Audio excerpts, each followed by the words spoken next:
Welcome to the Profit Talks podcast, hosted by the Orange County Inland Empire SBDC Network, funded in part by the U.S. Small Business Administration and the California Office of the Small Business Advocate.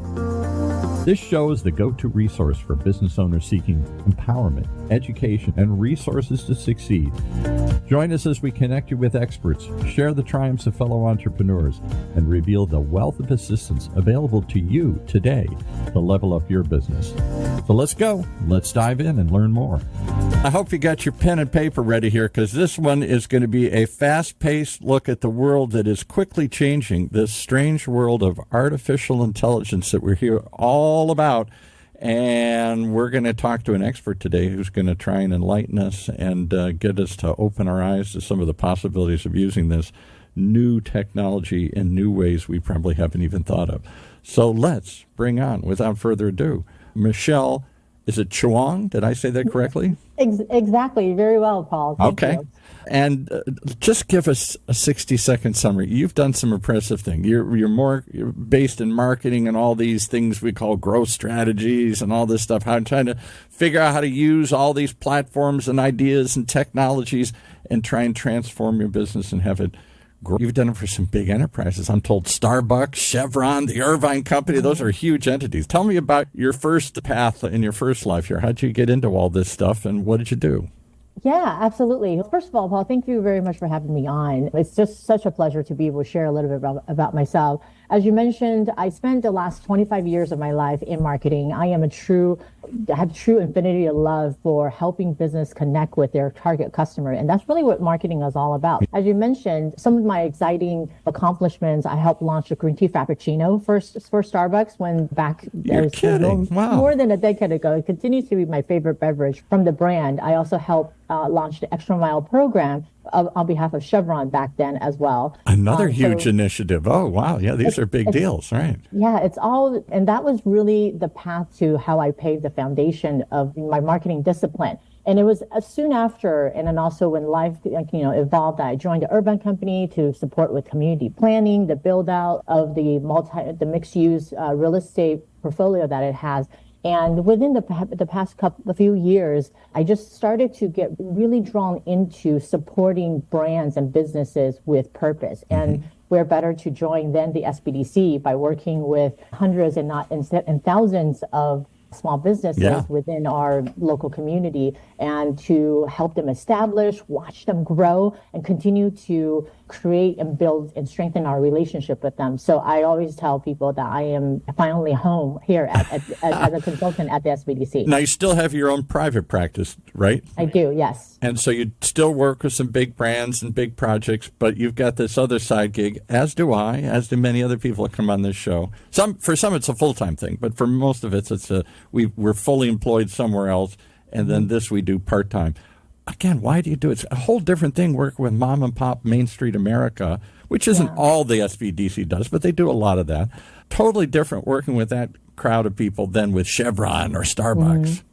Yeah, I think working for big brands certainly has its benefits, stability, or the budget, very directly, budget, a marketing budget to be one. But I do think working with small businesses on a personal level, it gives that dynamic challenge. When you have that dynamic challenge, you get the dynamic and the fulfillment behind it. There's no better sensation than watching a small business owner with their eyes open up and with the light bulb going off and going, I got it. I got how I go about integrating my financial together with marketing strategies. And it's almost like you're pairing the numbers with the art and the juxtaposition that comes in. That's an interesting way to put it, because for 20 years I was in public relations. I handled entertainers and celebrities and big brands. And then I morphed into my own business, and I discovered this podcasting thing because I'd been on real radio as well along the way. And now I'm working in this new field. The same journey that you have. You worked in some big things, and now you're bringing it down to more Main Street things. One of the things that I think, and that's what we'll probably talk about here, is your fascination, your interest in artificial intelligence. How did that come about? How did you discover, how did you dive into this topic and become so well-versed on it?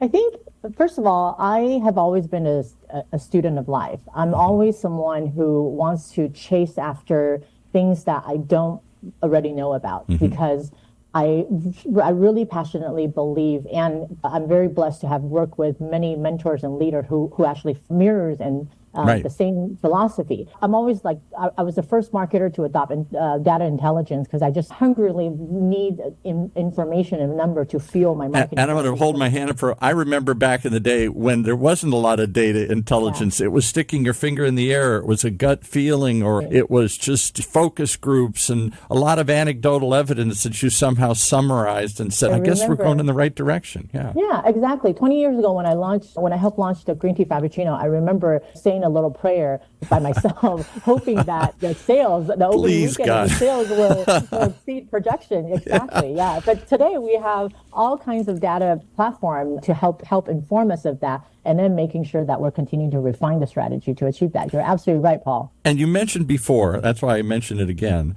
there was a time when marketing, I love watching the series Mad Men about an ad agency. Marketing used to be just advertising pretty much, and then there was public relations, which I did. Maybe you're trying to get stories in the newspaper and other things, and then promotions, and maybe it's in store. And there was only 2 or 3 things you could do to market yourself. You ran an ad, you got somebody to write your story, or you did some kind of promotion or event or whatever, or sponsored something here.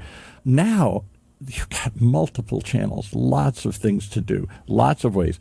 Is it more confusing today than it's ever been? Because that's my impression. There's more potential. Again, it's the worst of times, it's the best of times. On the one hand, I'm not restricted to, I don't have to buy big ads on big outlets for big bucks. I can do guerrilla campaigns. I can get found. I can do other sorts of things through the internet, through social media and whatnot that may not cost much of anything, but it take a lot of effort to do these things. Yeah. On the other hand, I don't know that there's one clear path anymore. You used to buy the local newspaper. You used to buy the local radio station. And that was it. Somebody told me once, it used to be a number. If you wanted to launch a brand, big or small, there was a number, and you knew what you had to do. Now, what's the number? Because there's a million channels and a million ways to go. Is it more confusing? I think it is. I don't know. I'm curious to your thoughts here. Yeah, Paul, I think you're absolutely spot on, and especially for the community that we serve here at SBDC for small businesses. 20 years ago, if you want to launch a product, you place an ad in the LA Times. You try to find the best location in the shopping center, and then foot traffic will come. In today's world, if someone is not familiar with the digital marketing channels, they probably do find it very confusing because everything seems to be very convoluted. But I do believe that because we are in this digital world that we live in, marketing has become clear and even more impactful. Now, there's a key difference between ways to drive impact. Because 20 years ago, when you placed an ad in LA Times, it was very simple. You do one thing, 8 million people see and you put a coupon in, you see how many came back, or you counted the returns, or any of the stuff. You put a billboard up, you put a yellow pages. Oh, didn't we love the yellow? You bought it once, and then all year long it fed you leads. Exactly. And that's really how people calculate it. If 8 million people saw your ad, theoretically 80,000 people would at least come through your door. But in today's world, you have different strategies. And that's also the importance of marketing in today's world. It's about the connectivity, the integration, the synergy amongst all of the platforms. Completely, because now I can still put an ad in a newspaper or wherever, or online or something. And then people don't just call me. They go check out my website. They go check out my reviews. They go check out my social media, my podcast, my YouTube, all this other stuff. And if they don't like what they see, they don't call. And even with referrals, I say this all the time. People say, I'm a referral business. Okay, great. We all want to be at that place. But if I tell you, boy, I got the best coffee shop in the world, go check it out, and you're checking it out as to go online, not to drive in and see it, you might not get the same experience I did. You may not believe that doctor I recommended to you really is that good, because they don't look that good online. They don't have that great of reviews. They don't have a great site. They don't have that much content or info there. So, yes, it's more than ever you've got to integrate. It's not just call and response. Ad, they come. Ad, they call. There's something in between called the internet that everybody uses to explore this stuff, and it's filled with ideas and information and stuff that you have to be all over, I think, or you're not going to. You might get found, but they might not call you or come in your door. Exactly. Yeah. Integrated marketing strategy is essential. It's not just a nice to have anymore. Yes. It's essential to be to drive the success for small businesses. All right. So Now we've added another complex layer to this. I can't just buy an ad and then wait for the coupons to come. I can't just buy an ad and wait for the phone to start ringing here, or people to start walking in the door. The ad maybe is driving them to the internet, and that's where they're doing their own sniff test, as I call it. They're smelling around to see if this is the right fit and the right one they should call.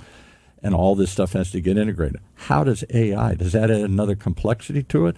Or is AI a solution that can help me tackle all these different channels, write the right headlines, write the content, research, do so? Let's talk about AI. Is AI another tool that just makes it more difficult, or is AI potentially a game changer for small business? For small businesses, especially where I'm stretched, I don't have enough people, I don't have enough budget, I don't have enough expertise. Yeah, I think the direct answer to that is yes, AI is going to be a game changer, if not already a game changer for small businesses. And not just in the way that they market themselves, but the way that they operate, the way that they're looking to grow. I think a lot of people do feel very anxious about AI because similarly to how bankers hated the ATM when they were introduced. Interesting. Yeah, okay. Right. Automated banking. We don't want a robot doing this. It's all about the relationship back then, right? Why would bank teller not want to have customers in front of them rather than in front of a machine? But we all saw the success of ATM. And to say mobile banking has certainly taken over the ATM experience as well. So as our work continues That's a great analogy, by the way. I've never heard that analogy, but I'm old enough to remember. I remember when ATMs first came out and we were all excited and we were hesitant to use it. And we didn't understand how to use it. And they had to come out and show you how to do the PIN pads and all this stuff. Now, I never go to the bank. I just go to the ATM, or now, as you said, I go online. That's the new ATM machine on my phone here. Exactly. And that's why I think I have also read, and I think a blog on Hacker Authority, that the world anticipated that we're going to be losing probably around 8 million some jobs to AI. However, we're also adding 9 million jobs. So I think whether that anticipation or that estimation or forecast is going to pan out completely to be true, we'll only be able to tell in the future. But also keeping in mind of the people who are anxious about AI taking over their business, taking over their job, you also have to remember there will be other opportunity that will come along. People who are prompting AI, people who are developing more automation. Well, you hit one of the things, and I don't know if this is just me because I'm a cranky old guy and things change every time I turn around. There's a new technology, there's a new tool, there's a new channel,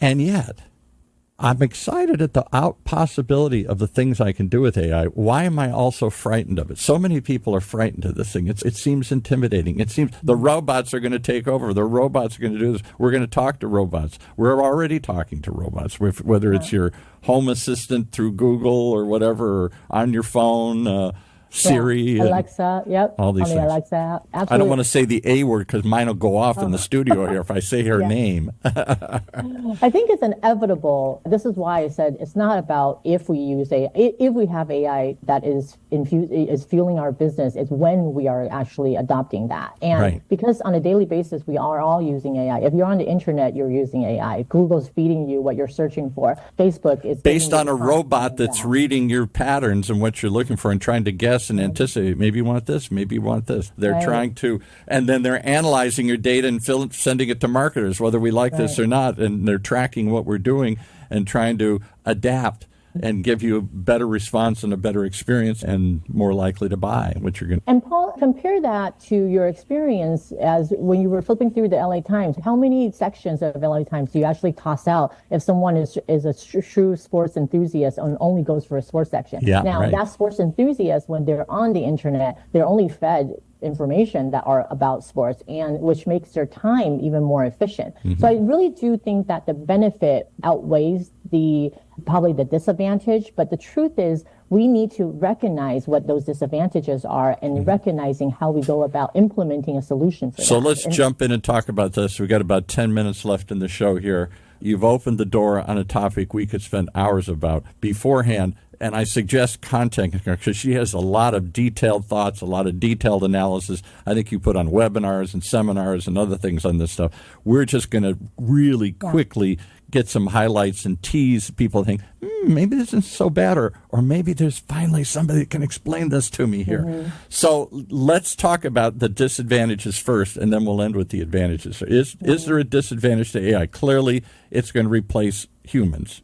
And that drives us crazy a little bit here when I'm talking to a robot instead of talking to a human here. Replaces humans, but there will also be advantages that humans will come back into creating more deeper relationships, such as you'll probably speak to a chatbot to more succinctly organize your question, and then they'll get a specialist. Right. So that in the past, for example, rather than you speak to 5 different reps and trying to troubleshoot an order issue, now you have a chatbot that organizes your question and then gets you to the specialist that solves your problem. The people aren't available 24/7, and the robot is, and the robot doesn't get sick, and the robot can redirect you and quickly pull up information and other sorts of things that humans can't find that quickly here. Exactly.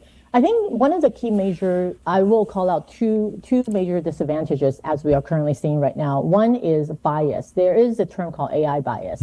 Artificial intelligence could be biased based on the information that's currently feeding the machine right now. But given the bias, I think it's really important that as we live in a society where we're trying to drive equitable relationships, I think that's really important for human beings to be very mindful of that, especially when it comes to marketing. And then as you're creating content, you're creating a strategy. You want to be equitable, that you're thinking holistically, integrated. In other words, you don't want ads and campaigns that all look like me in the ad here, a bunch of old guys in this thing here. We want to spread it out. We want to see other people in these things, because when you see yourself, you're more likely to say, that's for me. Oh, that's not for me. Look at some old white guy here. You want Paul and Michelle to be together in your ad if you're trying to serve a broader community. Right. Yeah. And there have been some ridiculous examples of where they've run tests in Google and stuff, and they've tried to say, show me, because we're trying to show a diverse group of people in these ads and these responses.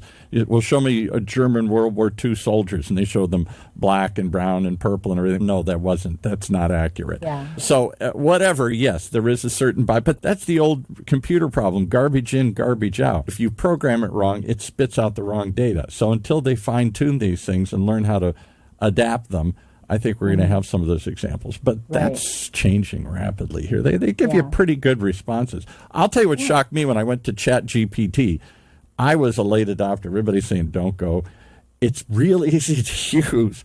And the better you are at refining and telling it what you want, the more adjectives you put in, the more descriptive you are, you get some amazing results back. Even if it's just writing a press release and doing it in different voices, even if it's just a data set, even if it's just some insights that you want. It's shocking how good this is. And I think the fear in my industry is it's going to replace us humans who were the hosts of the podcasts or the producers of movies or whatever, that it's going to create artificially movies, podcasts, songs, all this kind of stuff. But I don't think so. I've talked to more and more people. I think it's a tool. It still needs somebody to drive it. It still needs some creative spark, somebody to say, how about this? And then, no, I want more of this. It still needs somebody to drive them. It's just a car. It needs, and maybe it'll drive itself someday, but for right now, it still needs somebody to drive it. Car certainly will drive itself someday, and it is currently very much so on its way. All over this campus. We're at UCI. There's little self-driving cars. I pull them. There's nobody in the car, and they're just testing them out. Yeah, but I think to what you previously mentioned about AI creating a lot of those content, and that brings me into the second disadvantage, is AI currently right now is you cannot trust it completely because there's still a lot of information. Right. And I bring you another term, AI. In the AI world, they talk about that. The hallucination is the machine itself, like the ChatGPT of itself, the Gemini of it, will try to pull together as much information and accurate information as possible, but they do have limits because of all of the information that's provided, sometimes contradictory. Right. So similarly, it may be whether it's not necessarily a fake news, but could be in a form of a fake news. So thus going back to your point, it's not going to be able to completely replace the person, the creator behind the press release story. It's not going to be able to replace the movie creator because the storyteller is still the holder of that creativity. Right. You get to decide how to intrigue and hold the attention span of your audience. And I think that's the job where every storyteller, every marketer, every publicist, everybody in this creative industry within the world of brand and marketing needs to keep in mind of. All right. With those caveats, we're going to lose some people. It's not quite perfect yet. You still got to control it. You still got to guide it. You got to learn how to talk to it, and so that it'll spit back not nonsense, but what you're looking for. within that possibility, the robot can do things we could never do. Analyze data sets, massive amounts of data that we as humans couldn't consume. But it could take, so you could, if you're Walmart, you could take the store scans from every scanner in every store in the world. What kind of data would that tell you that's going on? Scanning the water supply to see what's going through it, scanning your store to see what's going through it, scanning, I don't know, billions and trillions of transactions here to see the patterns that we could never see before and to gain insights. Yeah.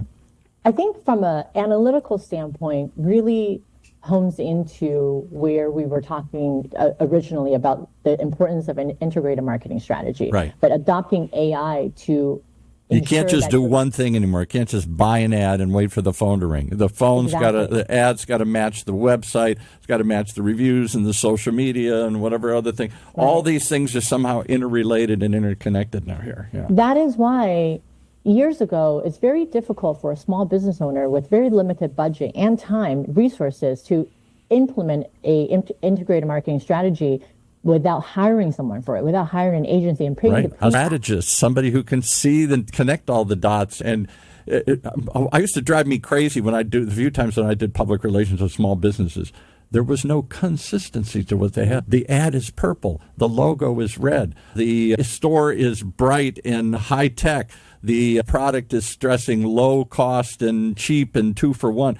Different messages contradicting each other here, confusing the customer. You confuse them, you lose them. There's no, you need a complete, you say synergy, you need a complete, coherent, consistent message that you're putting out everywhere and everywhere. And that synergy is what is transforming small businesses to be able to market themselves without being able to hire someone and pay the premium for it, because they now are able to utilize AI, but they have to keep in mind and plan for the holistic integrated strategy. And this is where their SBDC consultant really comes in very handy, because SBDC consultant in the network is filled with knowledge and real application and real life knowledge around how to grow a business, how to operate a business. You're a perfect example of that. To think that people could talk to somebody like you for free, which is basically what they get to do when they contact the SBD Center. Go talk to the people that rolled out products for Starbucks and for Chevron and for the Irvine Company. You want that kind of strategic thinking and expertise and experience?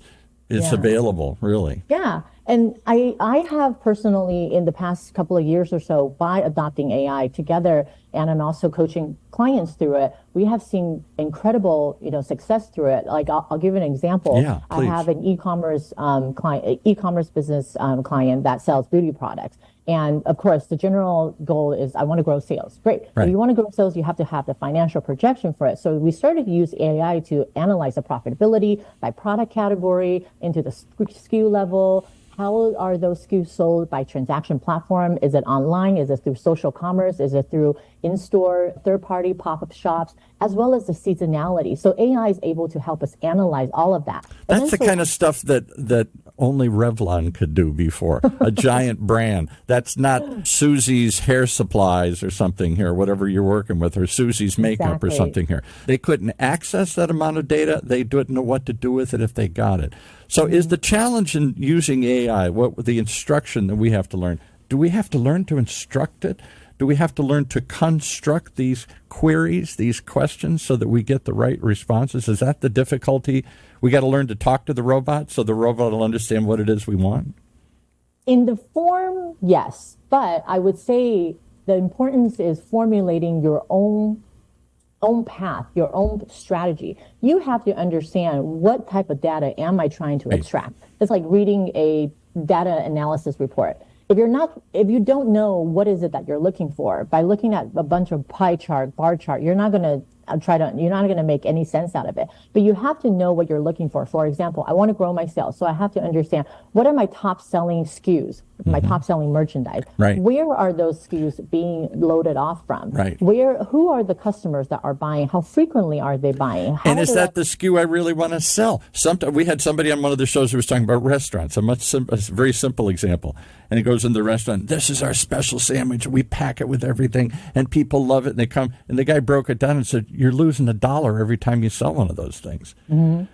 Yes, Yeah. and if that's what you want, just to bring him in the door, if that's the loss leader, you're going to take that loss just to get him to walk in. Great. But do you realize what that really costs? Have you ever priced out all the little mayo and pickles and all the things you're packing into the sandwich here? Yeah. No. And the same thing. So you think everybody wants this and I'm selling this, and then you find out, they're buying it because it's too cheap. Or And you're that's losing exactly money. right. That's why every growth strategy for clients needs to start with a financial performance review, financial projection, and then analyze into the product that you need. And AI can help you do that. And you're absolutely right about the difference between 20 years ago, only Revlon could do it. And now it's all within the fingertips of a small business owner's hand. Right. Now, and then utilizing the analytical analysis, then you can design your marketing strategy. When you're designing your marketing strategy, you continue to use AI to generate your content, write your blog, research for your keyword, develop research for your target audience persona. Research for your keywords. So I'll give you a classical example. Here I have this thing, OC Talk Radio, and we produce podcasts. Now we do video podcasts as well. And, of course, then we got to put them out on YouTube. And we don't just create it. We got to signal to the world. We got to understand how the robots are categorizing everything and what those key words are. What terms should we put, little hashtags should we add to this so that it's going to pop up in the right place? And we started using AI to do that. Suggest a title. Suggest hashtags. Suggest a summary of this episode. 3 little simple tasks that we'd said, I did it already here. Dash off a title and what I think is a summary and some show notes and a couple of tags. When we let the robot do it, our results went up. We got more eyeballs, more ears listening to these things, watching them, because the robot knew how to better craft a title that would get found, a summary that would get found, and the hashtags that would, because it analyzes. So, well, this one works, and this one, boom, and the section comes back. Don't put that tag in. Why are you always putting that tag in? Here's a better tag. Yeah. There's a real simple example. I type it in. So I could sit myself and do this all day long. Add this to anything. Your ad, your website, all this stuff. You're trying to get it found. These things really know how to analyze this data quickly and come up with better results at the push of a button. Absolutely. This is why it's so essential, because for that particular beauty product client alone, just through the process of utilizing AI in designing and implementing an integrated marketing strategy, we accomplished the analytical skill set that which was impossible for this person to have. Exactly. Right. The integrated marketing execution, all of the content that we generated, and then also operational efficiency, where in the past she wouldn't be able to do it on her own, or even she has a team of assistants, but it was something that she would have had to hire a full-service marketing agency for. Right. And plus, going back to the video that you were saying, AI now can also help you generate videos. Isn't that amazing? They really can. And they can, if you want just some summary things, the AI can act in your own voice. There's some amazing tools out there. Right. The AI can edit these things for you. The AI can write content around it. The AI can give you suggested scripts and all sorts of things. Again, you're going to tweak it. You're going to modify it. You're directing it, telling it what you want. But at the same time, it's going to save you not just amount of time and amount of money, because you don't have to hire a bunch of other experts to do it. Right. You get better results. Exactly. And this is why being a shameless plug of myself and here at the SBDC. Please, but I really do think that, like I mentioned before, AI is transforming the small business small business marketing and also growth landscape. Yeah. And the very important thing is for people who are not familiar with using AI, or even if they are, or frightened about it, or think it's not for them, it's too sophisticated, and I'm just happy doing the same old thing that I've always been doing. Exactly. Wake up. And that's why SBDC Network presents such a valuable opportunity to support small businesses, because you need someone to help you see things in that holistic, comprehensive manner in order to help you design the integrated marketing strategy that connects your financial, your marketing, your operation, your sales element, all connected together, and then utilize AI to help infuse and make and push everything out to the market even quicker. Yeah. And speed to market is always a competitive advantage. You're the marketing whisperer. You're the AI whisperer. You can whisper in my ear. Here's how you talk to it. Here's how you train it. Here's what you do with it. and you can teach me and show me and help me and hold my hand and walk through it, because once I do, it's an amazing tool that I can run on my own for free or for very little cost.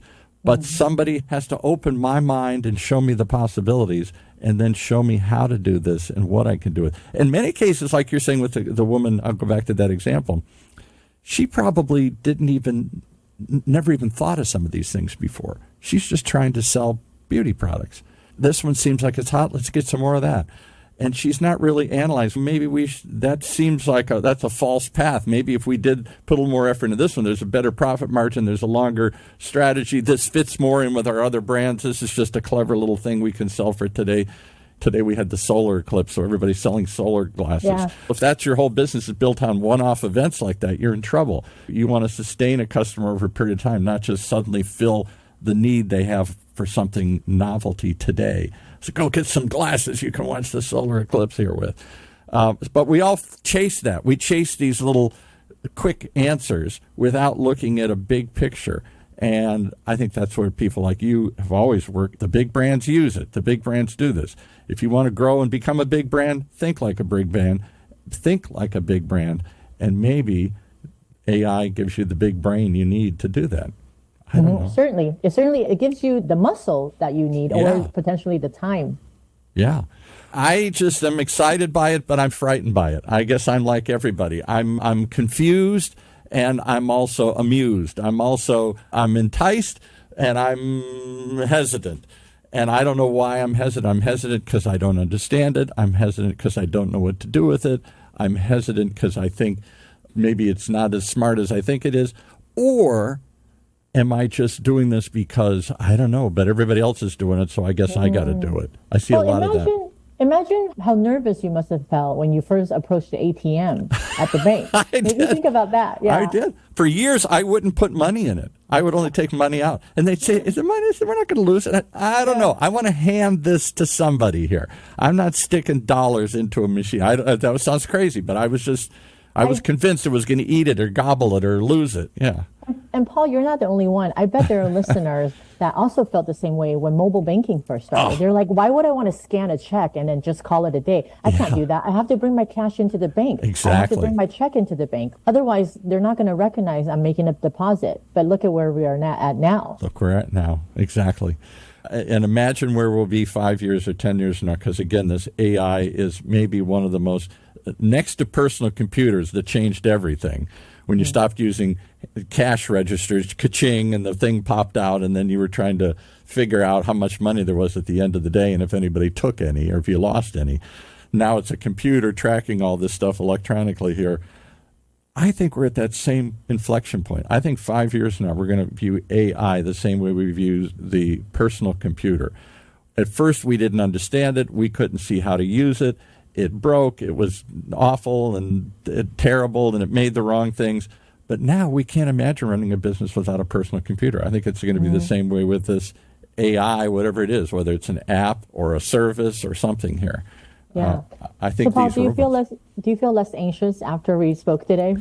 A little bit. I'll tell you what I am is I'm less anxious because I know there's somebody I can go to for free who can walk me through this and say, come on, Paul, it's not so scary. Hey, let me show you. How about this? How about this? Ooh, you can do that. I never thought of that. Yeah. We've had other people come on, Roger from the digital marketing, and he talks about, let's say you're a restaurant and you're trying to schedule all these part-time people. How many hours do you sit and do that? The robot can do it a lot quicker than you can here. Analyzing your data, analyzing your finances, writing your copy, on and on. I hear these things. I say, yeah, I spend too many hours doing that stuff. You mean a robot can do that for me? Yeah, and more. So I'll tell you, that's what makes me a sigh of relief. I don't have to figure it all out. You did, and you'll help me. So how do they reach you if they want to reach Michelle Chuang? Let's spell your name first here so everybody can find you. Michelle with 2 L's, and my last name is spelled Chuang, and I can be found at the Cal State Fullerton SBDC Center. So the small business development centers are all over the place. There's 6 or 8 of them or whatever there are here in Southern California, plus all these specialty centers, and you're at the Cal State one. I don't know why anybody wouldn't. Do they contact the SBDC and then say, I need some help with marketing and or AI, and then they'll refer you to you, or is there a way they can go straight to you just to the center? I have many colleagues that are very well versed in the subject of marketing or AI, and we have an abundance of talent here at the SBDC Center. So they can call into the SBDC Center. If they would like to speak to me directly, they can also ask for me specifically. But any one of our consultant would be able to provide the free consultation, and then also with our goal in truly supporting our small business community. And again, doesn't cost anything, folks. Why? Because the government's funding this. The government wants you to adopt this stuff. They want to see small businesses grow. Left and center, every politician in America wants to see small business development. And this is a way then they fund it through the SBA and the state and all these things. They provide resources like Michelle to you guys for free. Why not take advantage of it? Why try and figure it out yourself, or why just throw it away and say, forget it, I can't do that? You're missing a giant tool that will help you save money, that will help you save time, and will help you make more money. And if you don't do it, I'll bet your competitor's going to do it. So Very true, Paul. Think about that for a second here. If you really decide, this isn't for me, then that's like the guys who wouldn't build a website for years. I don't need a website. Yeah. Where are they now? Out of business. Right, exactly. Or I don't need a computer. I'm not going to bank it in ATM. I'm not going to do all that stuff. Forget it. I'm going to do it the same way here. The same way leads to the same results. If you want to see something extraordinary, try what is, I think, a game changer for businesses, even small businesses. That's the message that doesn't get out. Small businesses can do this. I think it's really more of a game changer for them. Big businesses had the computing power and the brain power to do some of this. Now small businesses can do it. It's in the palm of your hand. That's exactly right. Yeah. All right. Integrated marketing, for sure. And that whole idea, think about it. Go look that up. We should do a show on integrative marketing, because you say that so casually. Most people just, it's random marketing. Oh, I'll run an ad. Oh, that didn't work. Oh, I'll try this. That didn't work. Oh, I'll run a special in the store. Oh, that didn't work. I'll try this product. It's a lot of hit and miss. It's a lot of guesswork. And it's not always consistent across all the things that you do, nor when they walk in. Are the people the same, whether it's your retail store or your dental shop? Is the experience that they walk in what they expected? Oh, I thought this was going to be something else, based on the ad, based on the offer, based on something. I didn't know it was going to be this. And now you're confusing them and you're losing them because it's not the same thing. Yeah. We'll do another podcast on that. I think that's a hot topic. I don't think people really understand how important it is to integrate all your marketing and to make it all say the same thing and do the same thing, not just they all have different messages and different audiences and different appearances and all that. All right, we've gone way past our normal time here. Thank you so much. I can see we could talk a lot more. Michelle Chuang, thank you for joining us and sharing all your big brand marketing experience with us through the free SBDC centers like the one at Cal State Fullerton, where you park your hat once in a while. Thanks for joining us on this episode here. Thank you, Paul.